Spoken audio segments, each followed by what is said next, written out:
بسم اللہ الرحمن الرحیم۔ میرے دوستو، پاکستانی عوام اور مسٹر بجلی 220 وولٹ کے درمیان عدالت میں کافی عرصے سے ایک مقدمہ چل رہا تھا۔ آج عدالت نے اس مقدمے کا فیصلہ محفوظ کر لیا۔ کے عابد نیازی یوٹیوب چینل کے نمائندے نے تمام عدالت کا آنکھوں دیکھا حال مرتب کیا ہے۔ پہلی جو کہ 6 قسطوں پر مشتمل ہے، آج شام 6 بجے پہلی قسط نشر کی جائے گی۔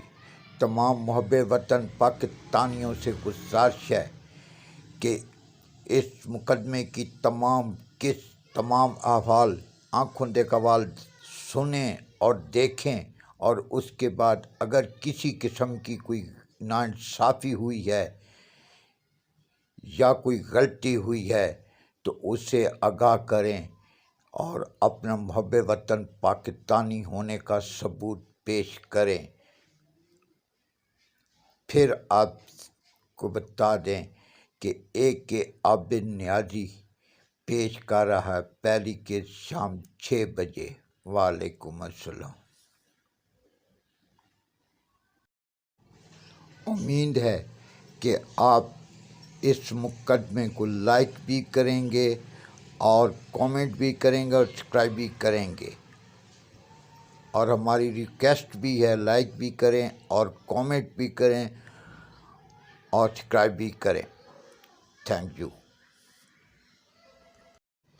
فی الحال ہم ابتدائی الزامات کی تفصیل پیش کر رہے ہیں۔ امید ہے آپ کو پسند آئے گی۔ بسم اللہ الرحمن الرحیم۔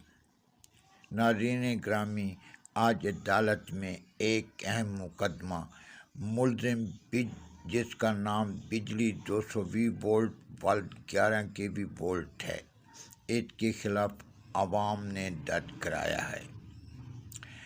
عوام نے اس پر مندرجہ ذیل الزام لگائے ہیں جو کہ درج ذیل ہے۔ نمبر 1، پہلا الزام یہ لگایا ہے کہ بجلی 220 وولٹ اور اس کے خاندان کے تمام افراد عرصہ دراز سے گورنمنٹ کا خزانہ چوری کر رہے ہیں۔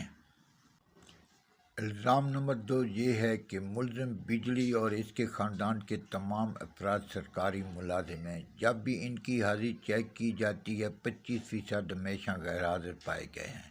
عوام نے مطالبہ کیا ہے کہ ہم ہر ماہ بر وقت ان کو تنخواہیں دیتے ہیں، لیکن یہ رول کے مطابق ڈپٹی سر انجام نہیں دے رہے، ہمیشہ وقت سے پہلے یہ چھٹی کر لیتے ہیں۔ تیسرا الزام یہ لگایا گیا ہے کہ بجلی 220 وولٹ اور اس کے خاندان کے تمام افراد میں سن 1988 سے خاندانی بیماری ہے، جس کی وجہ سے ان کی خوراک کی نالیوں میں بہت سوراخ ہیں۔ جب بھی یہ کھانا کھاتے ہیں 50% کھانا ضائع کر دیتے ہیں، جس کی وجہ سے پاکستان میں ان کی خوراک کی کمی ہوتی جا رہی ہے۔